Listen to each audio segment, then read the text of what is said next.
Good morning everyone. बेटा हम जो थे history of cold war read out कर रहे थे। इसकी 3 स्टेजेस हो चुकी हैं।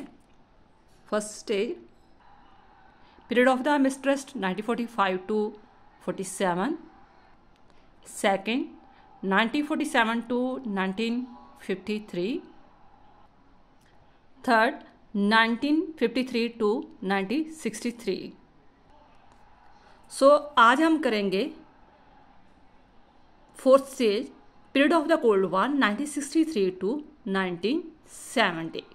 ठीक है, कहता है as a result of the positive change which had taken place between the relation Soviet union and America, it was felt that the pleasant turn may take place in the cold war, but unfortunately this was not destined to be.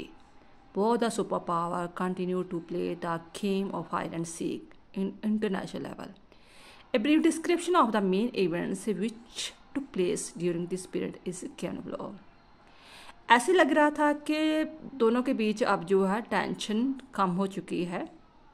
अब चलो दिता का जो time आ चुका है, तुझे थोड़े से सीरियस हो चुके हैं कि नहीं भी ये cold war as a futility है, व्यर्थ है, अब नहीं करना चाहिए।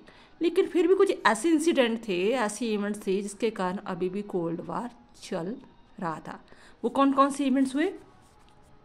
फर्स्ट है change of the leadership in America and Soviet union. America और सोवियत यूनियन के दोनों की लीडरशिप में चेंज हुआ। जो अमेरिका था, यूएसए था, उसका नया लीडरशिप जो प्रेसिडेंट बना वो एल.बी. जॉनसन बना, और यूएसएसआर का जो था प्रेसिडेंट जो बना वो ब्रेजनेव बना। ठीक है, एंड मिसेस कॉसिगन बने। दोनों में मतलब दोनों की लीडरशिप में क्वालिटी में चेंज आया, और दोनों में जब चेंज आया तो दोनों के इट मीन्स थोड़ी से एटीट्यूड भी चेंज थे। दोनों चाहते थे कि हम आगे रिलेशनशिप में रहें।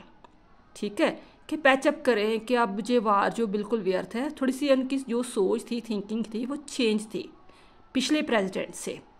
बस आपने यहाँ पर अपने प्रेसिडेंट के नाम याद करने हैं। एल.बी. जॉनसन, इधर है रशिया का Brezhnev and Mrs Kosygin. Brezhnev जो प्रेसिडेंट था, कॉसिगन प्राइम मिनिस्टर था। ठीक है, next role of the both the power during the Indo Pak war. जब 1965 में इंडो पाक वार हुआ तो इंडिया का फेवर लिया यूएसएसआर ने। यूएसएसआर ने फेवर किया कि नहीं इंडिया सही है, और अमेरिका ने पाकिस्तान का फेवर किया। दोनों में युद्ध चल रहा था, लेकिन यूएसएसआर ने एक कोशिश की, स्टेप उठाया। उसने दोनों के प्रेसिडेंट को अपने पास बुलाया। उस वक्त जो पाकिस्तान का प्रेसिडेंट था वो था अयूब खान, और इंडिया का जो प्राइम मिनिस्टर था वो था लाल बहादुर शास्त्री। दोनों को उन्होंने अपने देश में ताशकंद में बुलाया, और वहाँ पर दोनों का पैचअप करवाया, और वह उस जो पैचअप किया उसको हम ताशकंद एग्रीमेंट बोलते हैं। यानी कि दोनों का समझौता करवा दिया कि युद्ध में कुछ नहीं रखा, आप युद्ध मत करो, फेस टू फेस ना हो। ठीक है, तो लेकिन ये बात जो अमेरिका को अच्छी ना लगी। उसे लगा कि ऐसे जो था वो इंडिया पर तो उसका प्रभाव था ही था यूएसएसआर का, वो पाकिस्तान में भी इंटरफेयर कर रहा है। ठीक है, और दूसरा जो मेरे हथियार वो खरीद रहा है पाकिस्तान, वो अब कम हो जाएंगे।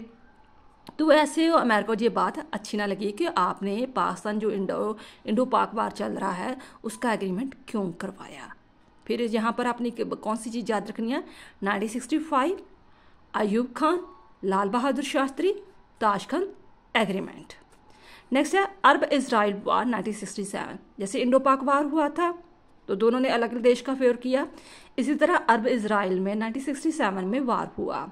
तो अरब देश पर जो था, अरब का मुसलमान कंट्री था ना, लेकिन अरब का फेवर किया यूएसएसआर ने, और इजराइल का फेवर किया यूएसए ने। ठीक है, तो दोनों में ऐसे फिर जो प्रॉब्लम जो क्रिएट हो गई, तो क्योंकि आपको पता है कि इजराइल अगर देश होंद में आया है तो किसके रीज़न? अमेरिका के रीज़न, क्योंकि अरब देश के बीच में जो इजराइल देश है तो उसी के कारण जो आया है, होंद में आया है, देश बना हुआ है। तो इसके कारण भी प्रॉब्लम्स फिर दोबारा से क्रिएट होनी शुरू हो गई।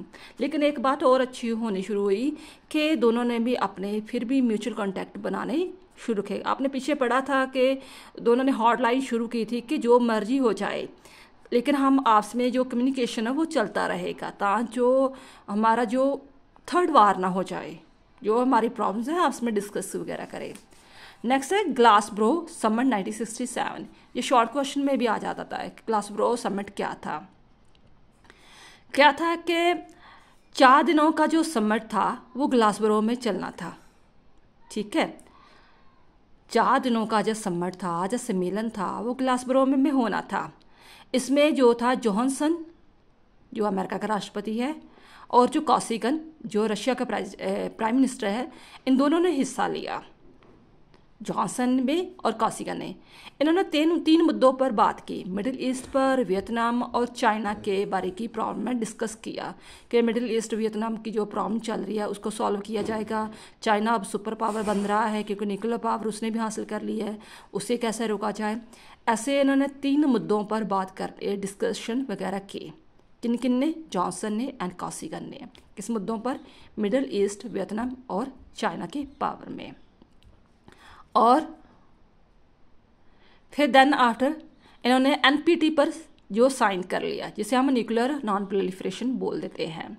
लेकिन क्या हुआ कि अब भी फिर दोबारा से प्रॉब्लम क्रिएट हो गई इनके बीच में। रीज़न क्या हुआ कि जो सोवियत था उन्होंने चेकोस्लोवाकिया पर जो था इंटरफियर करना शुरू कर दिया, और जो बर्लिन आपको पता है जर्मन के बीच में एक दीवार है, जर्मन के बीच में एक एरिया है जहाँ पर उन्होंने बर्लिन की दीवार खड़ी कर दी थी, उसे ब्लॉकेड करना शुरू कर दिया, ठीक है, कि वो जो वेस्टर्न जो जर्मनी है वो जो ईस्ट जर्मनी में ना आ सके, जहाँ ईस्ट जर्मनी वाले वेस्टर्न जर्मनी में ना जा सके।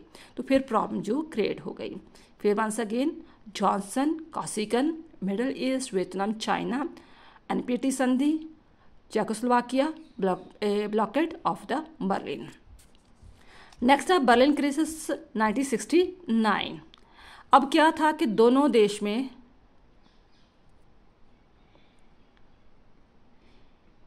पिछली वीडियो में हमने पढ़ा था कि जो जर्मन को 2 हिस्सों में बांट दिया गया था, ठीक है, वहाँ पर एक बर्लिन दीवार खड़ी कर दी थी, और जो पश्चिमी जर्मन है वहाँ पर फेडरल रिपब्लिक ऑफ जर्मनी बन गया, वहाँ पर ये सरकार कायम होगी। यूएसए ने यहाँ पर ये सरकार कायम कर दी, जिसे बोल देते हैं FRD। और जो ईस्ट जर्मनी है वहाँ पर जो GDR जो सरकार बन गई। अब क्या था कि जहाँ पर चांसलर की इलेक्शन होनी थी, चांसलर की, तो इन्होंने क्या किया कि जो बर्लिन का जो west German to hold the election of the chancellor of the Federal Republic of the Germany in west Berlin was strongly opposed by the Soviet Union. तो उन्होंने कोशिश की है कि हाँ, जो वेस्ट बर्लिन का एक छोटा सा बीच में टाप देश है, जर्मन है ना, तो जर्मन मान लो कि जो जर्मन है, जर्मन के बीच में ये बर्लिन है, ठीक है। तो बर्लिन का जो चांसलर बनना था, तो क्या किया, जो वेस्टर्न कंट्री थी, वेस्टर्न जर्मन था, उसने अपना, मान लो कि इधर जो है ये दीवार है, यहाँ पर जहाँ ईस्ट वाला है या वेस्ट वाला है, ठीक है, तो इन्होंने जहाँ जो चांसलर नियुक्त करना था, इलेक्शन करनी थी, यहाँ पर अपना जो चांसलर इलेक्ट कर दिया इसका। तो वो सोवियत यूनियन को लगा कि ऐसे आप कोशिश कर रहे हो, प्रूव कर रहे हो कि बर्लिन पर आपका अधिकार है ना, आप सोच रहे हो कि जी सारा बर्लिन मेरा है, तो हम ऐसे नहीं होने देंगे। उसने अपोज कर दिया कि हम इलेक्शन नहीं होने देंगे ये चांसलर वगैरह की।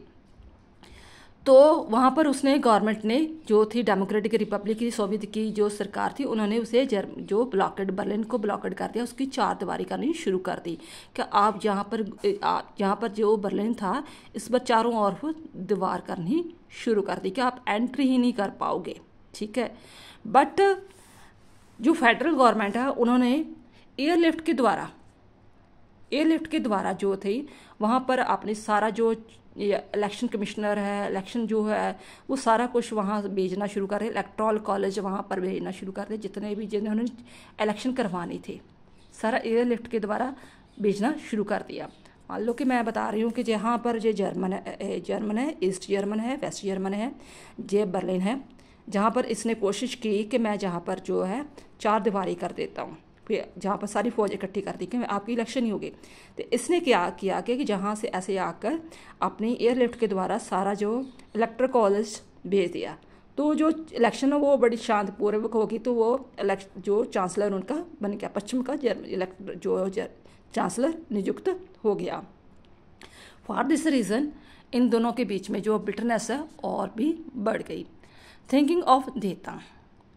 From the end of the Second World War to 1970, the world continued to live with the tension and strain created by the Cold War between two ideologies. Two blocks of East and West led by the Soviet Union on one side and America on the other side. But around 1970, both superpowers Soviet Union had America and come to know about the futility of the Cold War. शुरू से ही second world war से ही लेकर मतलब इन दोनों के बीच में problems create हो रही थी आइडियोलॉजी को लेकर। सोच लो या अपने आप को सुपर पावर प्रूव करने के लिए। तो देन आफ्टर धीरे धीरे उन्होंने रियलाइज़ किया कि जो कोल्ड वार हमारे दोनों के बीच में चल रहा है उसकी कोई भी फ्रूटफुल नहीं है, ये जस्ट एक फ्यूटिलिटी है, फ्यूटिलिटी व्यर्थ है ये कोल्ड वार चल रहा है। तो इसे ख़त्म कर देना चाहिए। तो आपसी में जो म्यूचुअल रिलेशन बनाने चाहिए, पैचअप करना चाहिए, ठीक है। तो इस चीज़ को फर्स्ट टाइम इस वर्ड को कि हाँ ये फ्यूटिलिटी है कोल्ड ऑफ वार की, तो हम आपस में मिलजुल कर दोनों ही हाथ बढ़ाएंगे अच्छे जो कोरिलेशन वगैरह स्थापित करने के लिए। तो फर्स्ट टाइम जो हेनरी किसिंगर था उसने ये वर्ड यूज़ किया। हेनरी किसिंगर ने जो आपस में रिलेशन जो टेंशन को रिलीज़ करने के लिए टेंशन को जो रिलीज़ करने के लिए, टेंशन को कम करने के लिए जो कोशिशें हो रही थी उसके लिए उसने एक वर्ड दिया जिसे बोला गया दीता। ठीक है, ये भी क्वेश्चन आ जाता था कि दीता से आपका क्या मतलब है, आप क्या समझते हो। ठीक है, तो टेंशन को इजी करने के लिए जो भी कोशिशें हो रही थी उनको उसने क्या वर्ड दिया, उसे क्या सेंटेंस, उसको क्या वर्ड दिया, दीता। और सबसे पहले जो वर्ड किसने यूज़ किया, हेनरी किसिंगर ने। इसलिए उसने काफ़ी जो दोनों ने मिलकर जो है स्टेप उठाए। First of all Cuba missile crisis and the possibility of the serious result. जब वो क्यूबा मिसाइल क्राइसिस बढ़ा था, ये भी हमने पिछली वीडियो में पढ़ा है कि दोनों में ऐसे प्रॉब्लम क्रिएट हो चुकी थी कि मान लो कि जैसे तीसरा विश्व युद्ध ही हो जाना है, जहाँ पर जिन्होंने दोनों ने रियलाइज़ कर लिया था कि अगर ऐसे बढ़ता गया, ऐसे प्रॉब्लम क्रिएट होती गई तो नेचुरली थर्ड वर्ल्ड वार हो जाएगा। तो हमें इस चीज़ पर थोड़ा संभलना चाहिए। और सेकंड, जो नाम कंट्रीज़ है नॉन अलाइनमेंट मूवमेंट, जो किसी भी ग्रुप में शामिल नहीं होना चाहते थे, किसी भी मिलिट्री अलायंस में शामिल नहीं होना चाहते थे, उनका भी बहुत ज़्यादा प्रभाव पड़ा। और पहले तो ये दोनों ही सुपर पावर थी, USSR एंड जो USA। अब और सुपर पावर होंद में आ गए, चाइना और फ्रांस ने भी अपनी जो है मिलिट्री पावर जो एमरजेंस कर ली। दैन आफ्टर जो जर्मनी और जापान है, इन्होंने एक इकोनॉमिकली पावर बन के ये युद्ध में अड़े रहे और इन्होंने अपने आप को इकोनॉमिकली स्ट्रॉन्ग कर लिया। और इन चीज़ों को देखकर जो वेस्टर्न यूरोपियन कंट्री थी उन्होंने अपने आप को कलेक्टिवली इकट्ठा कर लिया, यूनिफिकेशन कर लिया कि लड़ाई झगड़े में कुछ भी नहीं रखा। तो हम जो भी छोटे छोटे देश हैं एक स्टेज पर इकट्ठे हो जाएं, वो मिलजुल कर हम अपना विकास करें। तो इस चीज़ों पर इन्हें रियलाइज़ किया कि हम कोल्ड वार क्यों बार बार रख रहे हैं, क्यों इसे बढ़ावा दे रहे हैं। ठीक है ना, 1940 से स्टार्ट हुआ है, 40-50 साल हो चुके हैं ऐसी चीज़ों को, तो हमें इसे ख़त्म करना चाहिए। और एक और चीज़ हुई, एशिया, अफ्रीका, लैटिन अमेरिका जो आज़ाद हो चुके थे, अब और कंट्रीज होंदों में आ चुके। इसके रीज़न कारण भी जो कोल्ड वार धीरे धीरे ख़त्म होता नज़र आ रहा था। आई होप ये आपको चीज़ समझ में आ गई होगी। और नेक्स्ट हम करेंगे decline of the cold war and the period of the दीता। ठीक है, थैंक्स बेटा।